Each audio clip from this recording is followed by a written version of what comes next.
আসসালামু আলাইকুম সম্মানিত শিক্ষার্থীবৃন্দ, গেম অফ স্টাডির তরফ থেকে আমি আবির স্যার সকলকেই স্বাগতম জানাচ্ছি খুবই গুরুত্বপূর্ণ আপডেটে। তো বলা হচ্ছে যে কারিগরির এইচএসসি পরীক্ষার কেন্দ্রের তালিকা কিন্তু প্রকাশ করা হয়েছে। তো আমরা একটু দেখে নেই। তো বলা হচ্ছে যে এইচএসসির বিএমটি বা ভোকেশনাল ও ডিপ্লোমা ইন কমার্স শিক্ষাক্রমের পরীক্ষার কেন্দ্র তালিকা প্রকাশ করা হয়েছে। আর বৃহস্পতিবার এই যে কারিগরি শিক্ষা বোর্ডের ওয়েবসাইটে এই তালিকা প্রকাশ করা হয়েছে। আর এক বিজ্ঞপ্তিতে বোর্ডে জানিয়েছে নির্বাচিত কেন্দ্রগুলো পরীক্ষা চলাকালীন কোনো অনিয়ম অভিযোগের প্রমাণ পাওয়া গেলে কোনো কারণ দর্শানোর ব্যতিরে কেন্দ্র বাতিল করা হবে।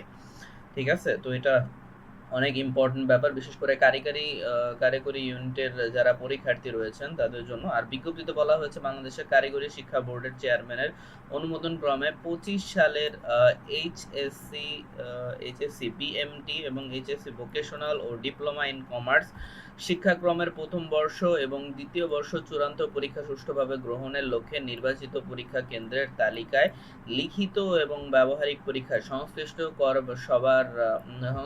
সবার অবগতি এবং প্রয়োজনীয় কার্যার্থে প্রকাশ করা হলো। ঠিক আছে, আর নর্মাল ভাবে কারিগরি কেন্দ্রের হচ্ছে এটা দেখতে পারেন এখানে। ঠিক আছে, এটা কিন্তু রয়েছে। আচ্ছা, যদিও ওয়েব মানে একটু ওয়াইফাই প্রবলেম হচ্ছে, যার কারণে হচ্ছে একটু দেখা যাচ্ছে না, একটু দেখতে পারেন। ঠিক আছে, সার্ভার একটু ঠিক হলে ওকে। আর কেন্দ্রগুলো যে পরিদর্শন একটি পূর্ণাঙ্গ তালিকা প্রণয়ন করে বোর্ডকে অবহিত করতে হবে এবং বাংলাদেশের কারিগরি শিক্ষা বোর্ড পরীক্ষা পরিচালনা নীতিমালা অনুযায়ী পরীক্ষা গ্রহণ করা হবে। পরীক্ষা পরিচালনা নীতিমালা বোর্ডের ওয়েবসাইটে ডাউনলোড অপশন থেকে পাওয়া যাবে। এই নির্দেশনার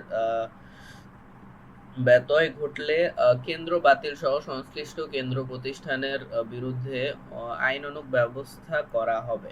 ঠিক আছে, তো অনেক ইম্পর্টেন্ট একটা বিষয়। আর মোটামুটি আপনারা সকলেই তো জানেন কারিগরি ইউনিটের নর্মাল ভাবে ওই 10 এপ্রিল থেকেই মূলত হচ্ছে 10 এপ্রিল না, সরি, মানে এইচএসসির সাথেই কিন্তু স্টার্ট হচ্ছে। ঠিক আছে, তো অবশ্যই অনেক অনেক শুভকামনা রইল, বিশেষ করে হচ্ছে নর্মাল আপনারা জেনারেল নাইনে যারা আছেন, জেনারেল নাইন, মাদ্রাসা বোর্ড, তারপরে কারিগরি ইউনিট, তো তিনটা ইউনিটের জন্য অনেক অনেক শুভকামনা রইল। ইনশাল্লাহ আপনাদের সর্বোচ্চ সাফল্য কামনা করছি, কারণ এটাই আসলে অনেক বেশি ইম্পর্টেন্ট কিন্তু। হ্যাঁ, ওকে, তো ধন্যবাদ সবাইকে, আল্লাহ হাফেজ।